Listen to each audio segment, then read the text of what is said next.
The Legend of Zelda. Some games are iconic, some games have controversial mechanics or art style, and some games were basically forgotten. The Legend of Zelda The Minish Cap is a game that just isn't talked about very often. So when Nintendo announced that they would be closing the Wii U store, I made sure to scroll through and find some games that might be a little difficult to find or a little too expensive to find physically. And one of those games was the Minish Cap. I've always enjoyed the top-down Zelda games, but this is one that passed me by. So I decided to give it a shot.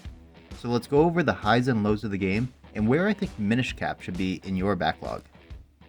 The first thing you're going to notice is the visuals. For the most part, I think they look pretty good. Minish Cap is a 2D top-down game, and while I know older games aren't for everyone, especially visually, I think they managed to make Minish Cap look rather charming. It was a delight to play through. Even though there were some dark times happening storyline-wise, walking through town was a joy as the colors were vibrant and gave the town a lot of personality. All of the locations outside of town looked pretty good too.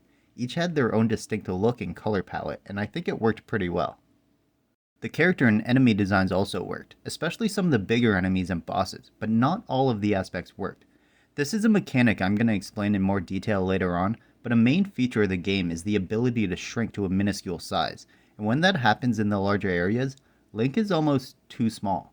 You can tell they added in this bubble to display where you are out of necessity. I played this on the Wii U, and 90% of the time it was through the TV, not the gamepad, and I still thought it was too small. I couldn't imagine trying to play this on the Game Boy Advance back in the day and trying to see where I was. Luckily, those moments don't last for extended periods of time, so it never got to the point where it was frustrating. Although the design of the minuscule areas was pretty good, it was fun seeing things like acorns and leaves tower over Link as he made his way into the unknown territories. Another big positive for the game was the music. Classic Legend of Zelda vibes. From tunes you'll recognize to songs made for the game, it never missed and never got old. If you've enjoyed the music from any previous Zelda game, you'll enjoy it here too. The writing in the game, however, wasn't fantastic. I felt a lot of the characters were extremely generic and forgettable. There really weren't a lot of characters with full personalities. For the most part, they felt like any other NPC you've come across in any generic game. The main characters, however, did have some more personality and charisma to them. The story as well was pretty good. It got to the point rather quickly, which I really appreciated.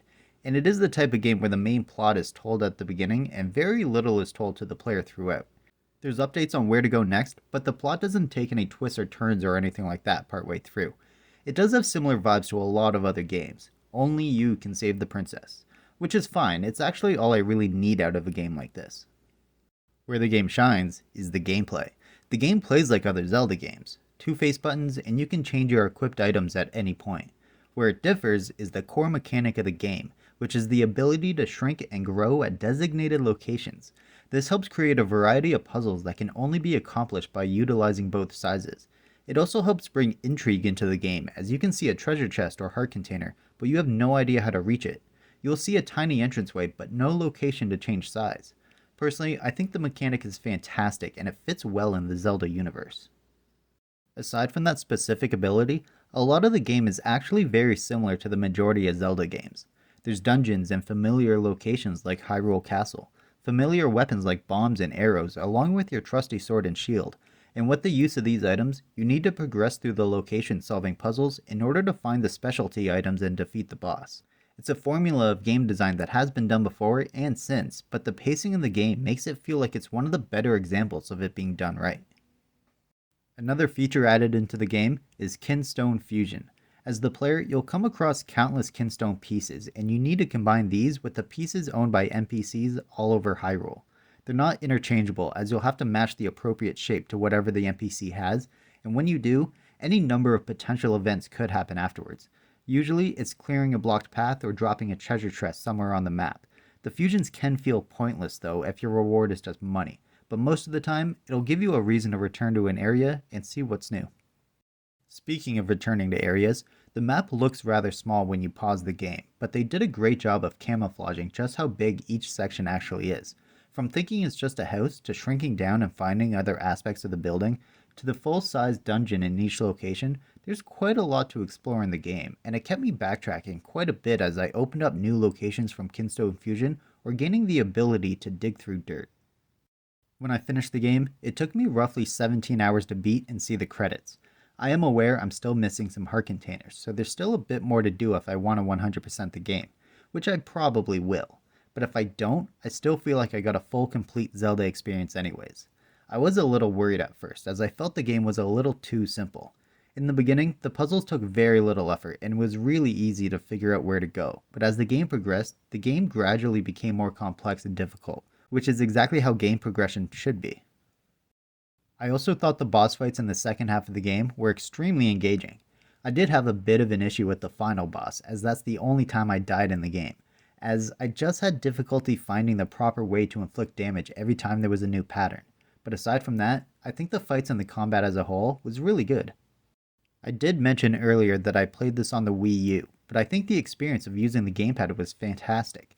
You could use the D-pad or joystick as they both worked, creating save points was a nice feature to make use of, and you could play handheld or on the TV and the game looked good either way.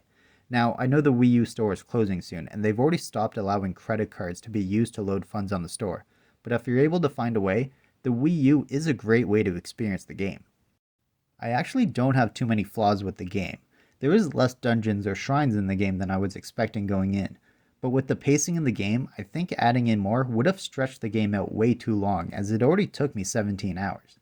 The story is similar to other games of the style, and actually rather simplistic, but typically Zelda games are played for the gameplay and not the story, even though Zelda lore is its own thing these days. The animation to shrink did get a little tiresome to watch repeatedly, but that's actually my fault for not realizing I could just double tap the button to skip it. There was a lot of backtracking as you need to figure out different puzzles in order to trigger the next event, but most of the time that can be solved by fusing enough kinstones or talking to the right person and interpreting what they're trying to say. So after beating the game, seeing the highs and the lows and what I've missed out on over the years, the question is, where should The Legend of Zelda the Minish Cap be in your backlog? If you enjoy 2D Zelda and missed this one, then it should be at the top of your backlog.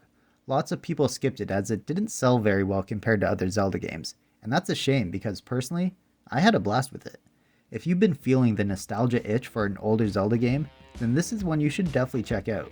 And let me know down in the comments if you've been meaning to give it a try, or are you thinking of giving it another playthrough. If you enjoyed the video, be sure to hit the thumbs up, it really helps out a lot.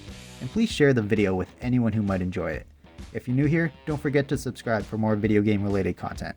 If you're curious about another Game Boy Advance game you can play on the Wii U, then be sure to check out my video on Metroid Zero Mission.